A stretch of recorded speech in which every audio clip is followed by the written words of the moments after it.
आप सभी को भाई बहन के इस पावन दिवस की बहुत बहुत शुभकामनाएं हो।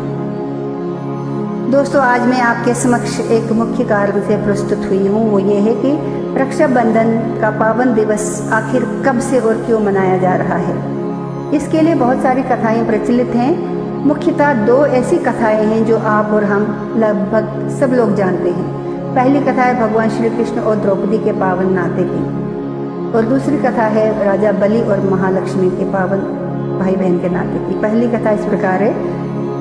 इंद्रप्रस्थ में जब पांडव लोग राजसूय यज्ञ का आयोजन करने जा रहे थे, उस समय उस सभा में शिशुपाल भी मौजूद था। शिशुपाल भगवान श्री कृष्ण के रिश्ते में फुफेरा भाई लगता था, जो बचपन से ही कृष्ण जी से द्वेष और नफरत और शत्रुता का भाव रखता था। उसकी इस व्यवहार से उसकी माँ बहुत चिंतित रहती थी और एक बार कृष्ण जी से अपने दिल की व्यथा कही कि हे प्रभु, आप सबका मंगल करने वाले हैं, आप सबके हितैषी हैं, पर मेरा बेटा आपसे बड़ा द्वेष करता है, मैं क्या करूं।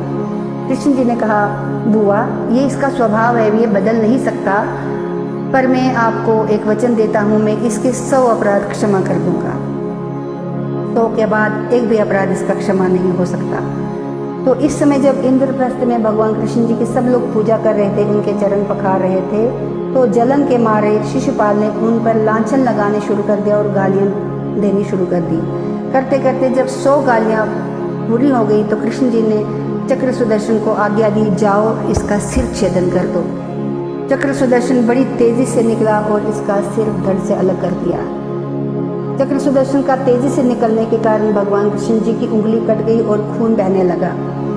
खून बहता देखकर सभा में सब लोग कोई वैद्य को ढूंढने गए, कोई उपचार के लिए, मरहम पट्टी के लिए भागने लगे। पर द्रौपदी ने जब देखा, वो दौड़ी दौड़ी आई और फटाफट अपनी रेशमी साड़ी का पल्लू फाड़ के इनकी उंगली पे पट्टी बांध दी। ये देखकर कृष्ण जी बहुत आह्लादित हुए और द्रौपदी को वचन दिया कि जितने भी रेशमी साड़ी के तार तुमने पट्टी बांध दी मेरे इस उंगली पे, इनके मैं 1000 गुना ज़्यादा करके तुम्हें लौटाऊंगा ज़रूर, ये मेरा वादा है।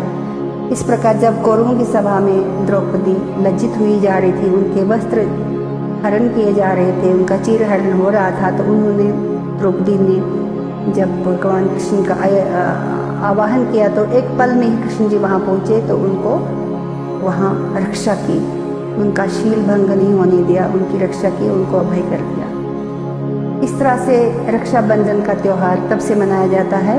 बहन भाई की कलाई पे रक्षा सूत्र बांधती है और भाई रक्षा का वरदान, रक्षा का वचन देता है। दूसरी कथा आती है राजा बलि और महालक्ष्मी की। राजा बलि भक्त प्रहलाद का पोता था। वो भी बहुत बलवान था और राक्षस कुल में था।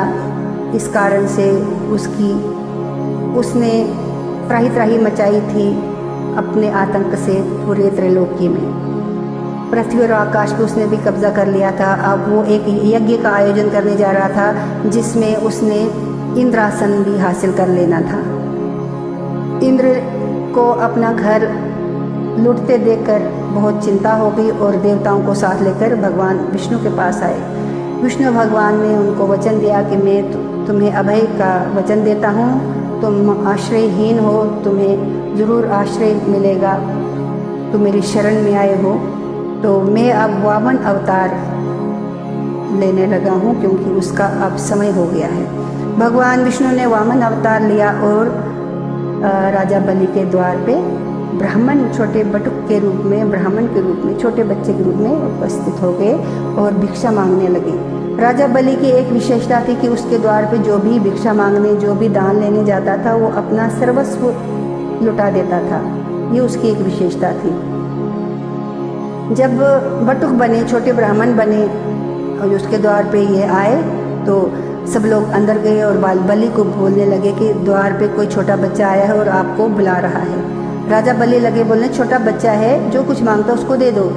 पर सब लोग कहने लगे, नहीं, वो बोल रहा है आप बाहर आ जाओ। तो बलि जब बाहर आया, देखा कि छोटा सा बच्चा है, तो बच्चे आपको क्या चाहिए? मुझे 3 कदम भूमि चाहिए और कुछ भी नहीं चाहिए। अच्छा, 3 कदम भूमि चाहिए, ले लो।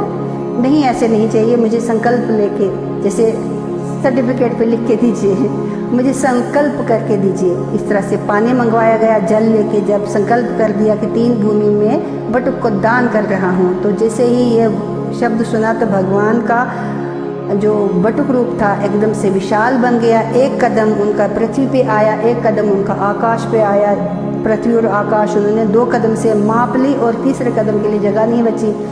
तो तब बलि राजा समझ गया कि ये जो बटुक है बच्चा है, कोई साधारण नहीं है, भगवान विष्णु खुद आए हैं मेरे पास।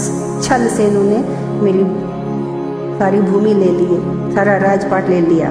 तो अंदर से तो गुस्सा आया, पर वचनबद्ध था, संकल्प ले चुका था, कुछ कर नहीं सकता था।